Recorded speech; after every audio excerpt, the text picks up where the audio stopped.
Asanteni sana ndugu wasikilizaji na ndugu watazamaji.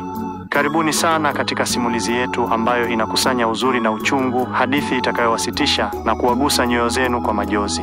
Msimuliaji wenu ni mimi, Mohamed Othman. Katika msafara wangu mrefu kupitia ardhi na tamaduni mbalimbali, nimebahatika kushuhudia vijiji vingi, baadhi vikiacha alama ya furaha na matumaini yasiyofutika moyoni mwangu. Lakini kuna kijiji kimoja ambacho kimeacha alama tofauti kabisa, alama ya huzuni nzito na hofu inayodumu. Ninakiita kijiji cha Kivuli, jina nililolipa kwa siri kubwa, kwani hata kulitamka jina lake halisi hunirejesha kwenye giza lililotanda pale.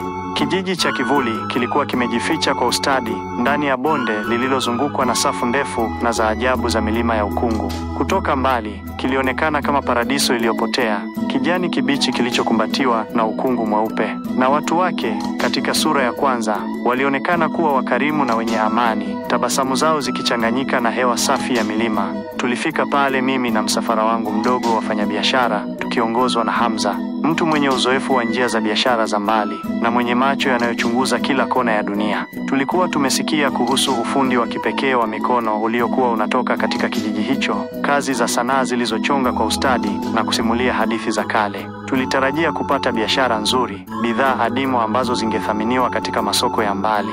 Tulipowasili, tulikaribishwa kwa mikono miwili na Mzee Jabir, kiongozi mwenye heshima wa kijiji, na watu wake.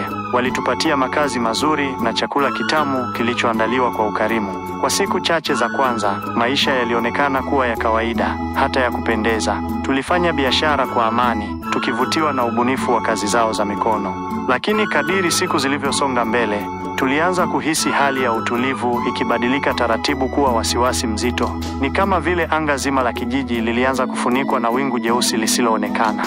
Tulianza kuona sura za huzuni zikijitokeza kwenye nyuso za wanakijiji. Tabasamu zao zilififia na macho yao yakawa yamejaa huzuni isiyoelezeka. Waliongea kwa sauti ya chini, kama kwamba wanaogopa kusikilizwa na kitu kisichoonekana. Watoto walicheza kwa ukimya usio wa kawaida, mbali na kelele za kawaida za furaha za utoto. Watu wazima walitembea kwa unyonge, kila mmoja akionekana kubeba mzigo mzito mioyoni mwao. Usiku ulipoingia, tulianza kusikia sauti za ajabu, sauti ambazo zilikuacha na hisia ya kutokuwa na uhakika. Ilikuwa kama kilio cha mnyama asiyejulikana, kilio kinachokata maini, au upepo mkali uliojaa huzuni ukipita kati ya nyumba na miti kwa sauti ya kulia. Nilihisi ni lazima nijue kilichokuwa kikiwasumbua. Nilimkaribia Bibi Halima, mmoja wa wanawake wazee katika kijiji, ambaye uso wake ulikuwa umeandikwa na miaka mingi ya hekima na mateso. Macho yake yalikuwa na kina kirefu, yakionyesha uelewa wa mambo mengi. Nilimuuliza kwa heshima kuhusu hali hiyo ya wasiwasi iliyokuwa imetanda kijijini.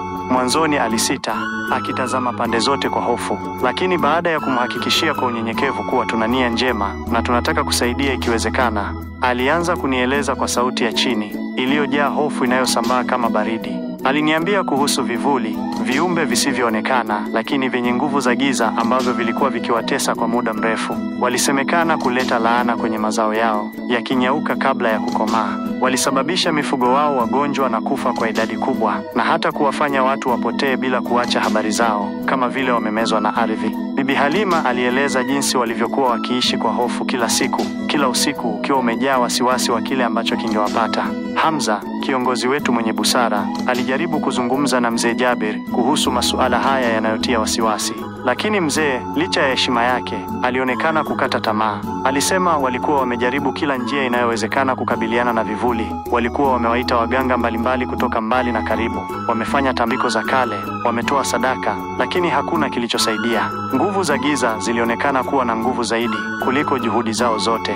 Baadhi ya wanakijiji, wakiongozwa na kijana jasiri aliyeitwa Juma, ambaye alikuwa bado anang'ang'ania matumaini, walijaribu kukimbia na kutafuta msaada katika miji ya mbali. Lakini Bibi Halima alieleza kwa huzuni jinsi wengi wao walivyokumbana na hatari njiani. Walisemekana kukutana na watu au viumbe wa ajabu waliokuwa wakifanya kazi kwa ajili ya vivuli, na hawakufanikiwa kufika salama. Habari zao ziliishia njiani, zikiwaacha wengine na hofu kubwa zaidi. Nilipoisikia hadithi hiyo yenye kusikitisha, ghafla nilikumbuka uvumi niliowahi kusikia zamani kuhusu afisa wa serikali, Bwana Musa, ambaye alitumwa kwenye kijiji hicho miaka mingi iliyopita kuchunguza matatizo yaliyoripotiwa. Hakurudi tena, na hatima yake ilibaki kuwa siri iliyofunikwa na ukungu wa kutisha. Sasa nilianza kuelewa, kwani Kijiji cha Kivuli kilikuwa kimeficha siri mbaya zaidi kuliko tulivyoweza kufikiria. Siku zetu chache zilizobaki kijiji cha Kivuli zilikuwa zimejaa hofu na wasiwasi usioweza kuvumilika. Tulihisi giza likituzunguka kila kona, tukisikia uwepo wake usioonekana.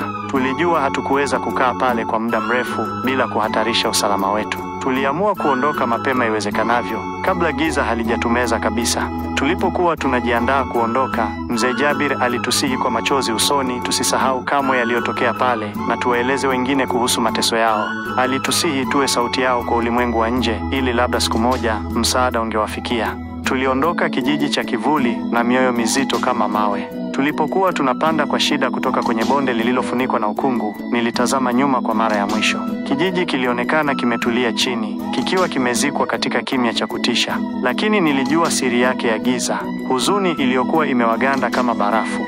Tangu siku hiyo, nimefika vijiji vingi, nimeona maajabu ya dunia na shida za maisha, lakini kijiji cha Kivuli kinabaki akilini mwangu kama onyo la giza linaloweza kujificha mahali popote, hata katika maeneo yanayoonekana kuwa mazuri na yenye amani. Ni mahali ambapo siwezi kamwe kutamani kurudi.